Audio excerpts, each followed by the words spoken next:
જય સ્વામિનારાયણ મિત્રો, આપણે ઓળખાણને કારણે કશું કામ કરાવી લીધું હોય, પછી જમવામાં આગળ લાઈનમાં ઘૂસી ગયા હોય, ઓળખાણ હોય એટલે આગળ ઘૂસી જઈએ જમવામાં, પછી દવાખાને આગળ ઘૂસી જઈએ, પછી જોરથી ડિસ્કાઉન્ટ માગીએ.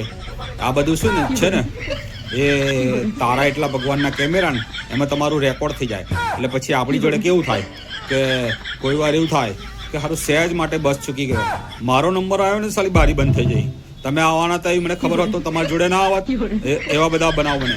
પછી અહીંયા હરી એક વાર તો લાખ રૂપિયામાં જગ્યા મળતી હતી, તે વખતે નોરા કરતો તો ના લીધી, નહીં તો તાલો 50 લાખ રૂપિયા થઈ ગયા હોત. આવું બધું આપણી જોડે બને. અને દવાખાને છે ને આપણે કોઈ પણ દવાખાને જઈએ ને તો પાછા જવાનું, 4-5 જણને આગળ ધકેલી મૂકવાનું, પાછળ બેસવાનું. એટલે શું, ભગવાન ફરી દવાખાને નહીં બોલાવતા. આ અનુભવ થઈ ગયેલો છે. જેટલા પાછળ જઈએ ને બીજાને આગળ ઘુસાડીએ ને તો દવાખાને તો બીજાને જ ઘુસાડ કરવાના, તો આપણને પછી ભગવાન બોલાવતા નથી.